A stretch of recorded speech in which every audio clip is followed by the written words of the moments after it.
반갑습니다. 촛불 행동과 함께하는 국회의원 모임 간사를 맡고 있는 김준혁입니다. 인사드리겠습니다.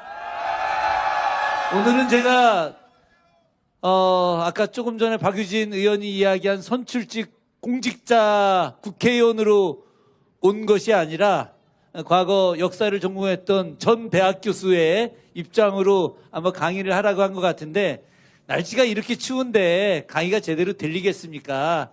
뭐 좀 짧게 하는 게, 저는 윤석열이 대통령이 되고 난 지 정확하게 5개월 뒤부터 탄핵을 외치면서 광장에, 거리에 서 있었습니다.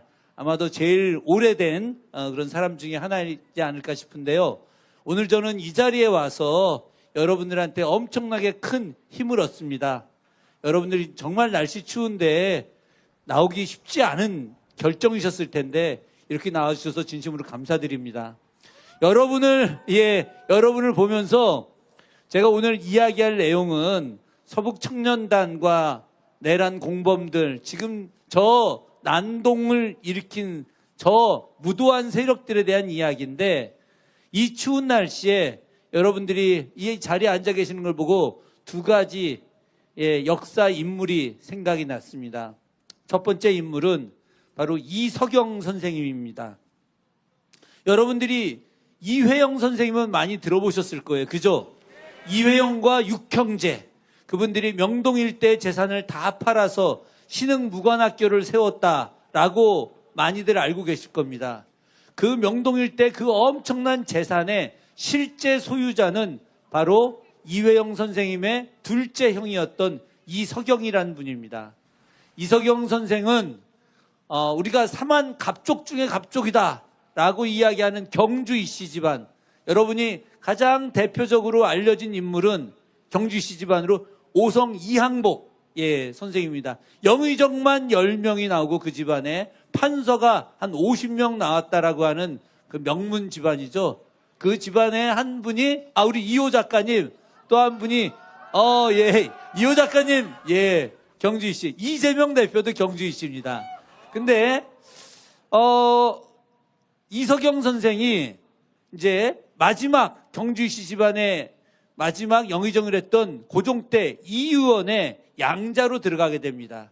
그래서 양자로 들어가서 그 전 재산을 물려받고 자기 친형제들과 명동 일대 전체 땅을 다 팔아서, 뭐 계산은 약간 다를 수 있습니다만 제가 볼 때는 요즘 돈으로 한 2조 원 정도 되는 그런 엄청난 금액을 팔아서 간도로 가게 된 거죠. 그런데 이분이 어떻게 돌아가셨느냐?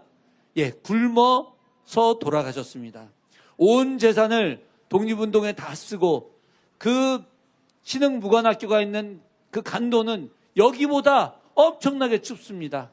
한겨울에 영하 40도의 체감 온도를 갖고 있는 그 추운 곳인데, 어마어마한 재산가가 독립운동을 위해서 모든 걸 다 내다 쏟아 부어서 마지막에 먹을 게 없어서 굶어서 돌아가셨습니다.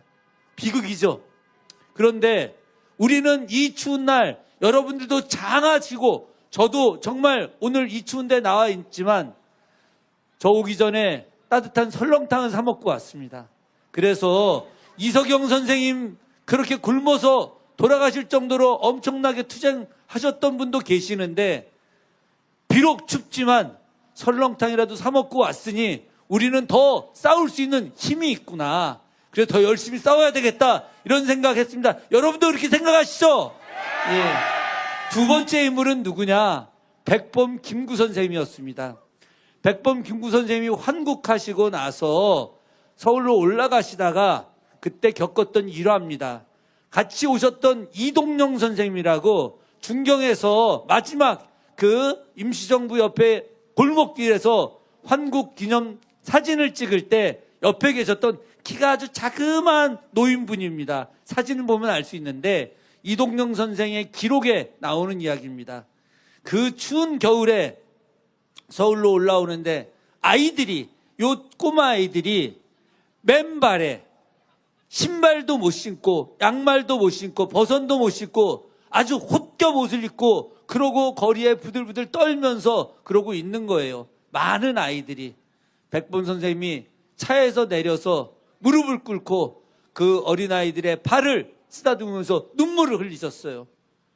이 아이들이 다시는 이 추운 겨울에 양말도 신지 못하고 신발도 신지 못하고 옷도 입지 못하고 다니는 그런 나라를 만들지 않겠다라고 말씀을 하셨습니다.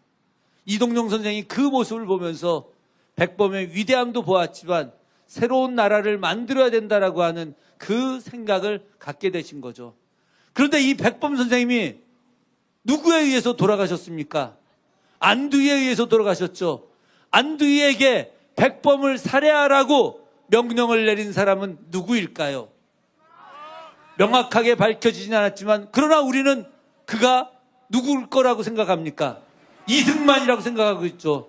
이승만이 당시에 백범 선생님만 죽였겠습니까? 아닙니다. 서북청년단을 이용해서 수많은 사람들을 살해했습니다. 여러분 잘 알고 계시죠? 제주 4.3 때 서북청년단이 얼마나 많은 사람들을 죽였는지, 여순항쟁 때 서북청년단이 얼마나 많은 사람들을 죽였는지. 서북청년단 이 사람들은 어떤 사람들이었을까요? 바로 극우 기독교 세력들이었습니다. 극우 기독교 세력들이 그 안에서 젊은 청년들을 세뇌시키고 그 청년들이 우익을 지킨다라고 하는 명분으로 진보적 생각을 갖고 있거나 아니면 나라가 독립된 이후에 남북이 하나가 돼서 통일된 국가를 만들겠다라고 염원했던 그 많은 사람들을 무참하게 살해한 것입니다. 수많은 사람들을 총으로 죽이기도 하고 낫으로 죽이기도 하고 칼로 죽이기도 하고 몽둥이로 때려서 죽이기도 하고 살아있는 사람들을 땅에다 묻기도 하고 그렇게 많이 죽였습니다. 그런데 그들이 감옥에 가지 않아요. 그들은 오히려 승승장구합니다. 서북청년단 그 세력들이 국가 통제를 벗어나서 엄청난 힘을 갖고 있는 세력들로 인해서 서울대학교에 몇백 명 수준이 아니라 몇천 명이 입학을 하게 됩니다. 말도 안 되는 일들이죠. 정규 과정을 통해서 시험을 봐서 들어가는 것이 아니라 그들이 음으로 보이지 않는 힘을 동원해서 입학을 시킵니다. 1940년대 후반, 50년대 초반 그렇게 해서 엄청나게 들어갔던 그 사람들이 대한민국의 주류가 됐습니다. 그래서 그들 세력들이 누구인지 밝혀지지 않지만 그렇게 엉터리로 비합법적 방식으로 대학에 들어가서 그 위에 승승장구해서 국가 권력을 잡았던 그 사람들이 누구인지 명백히 밝혀지진 않았지만 그러나 오늘날 수구 기득권 세력들의 핵심 멤버라고 하는 것은 부인할 수 없는 사실입니다. 이것이 바로 대한민국의 성장 과정 중에 숨겨진 비극입니다. 서북청년단 이 사람들을 누가 비호했을까요? 이승만을 비롯했던 국가 통치 세력들이 이들을 비호했습니다. 그러니 이들은 저 엄청난 권력의 힘을 믿고 사람들을 무참하게 살해하고 그것으로 어떠한 죄도 받지 않았습니다. 그런데 이들과 똑같은 모습이 근 70년이 지나서 오늘날 대한민국에 나타난 것입니다. 법 필요 없다. 우리는 법 같은 거 안 지킨다. 우리가 하는 행동이 바로 올바른 법이다 라고 하는 말도 안 되는 잘못된 생각으로 서부지원을 난동질했습니다.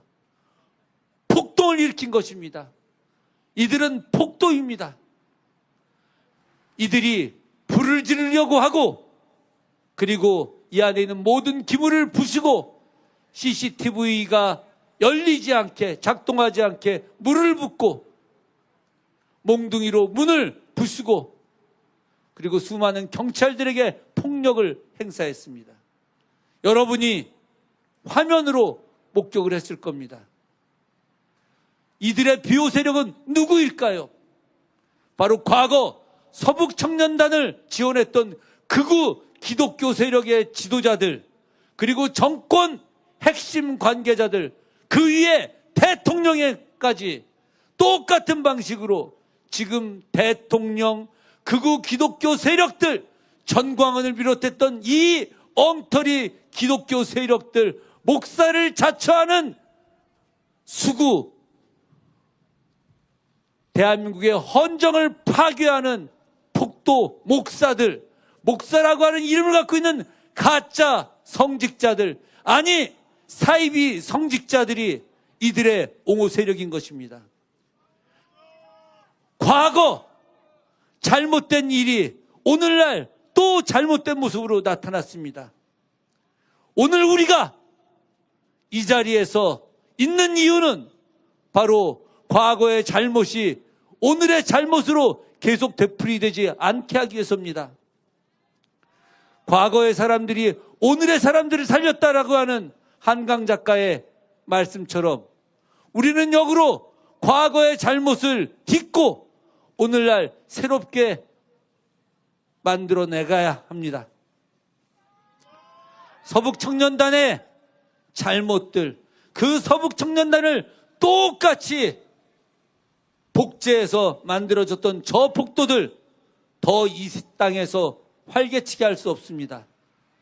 여러분들과 여기 계신 모든 촛불행동의 참여자들, 그리고 그리고 수많은 민주진영의 민주시민들이 함께 노력해서 반드시 윤석열 파면시키고 진짜 더 이상 서북청년단이나 극우 기독교 세력들, 사이비 무속 세력들이 이 땅의 주인이 되는 것은 절대 있게서는 안 됩니다. 여러분 함께 합시다.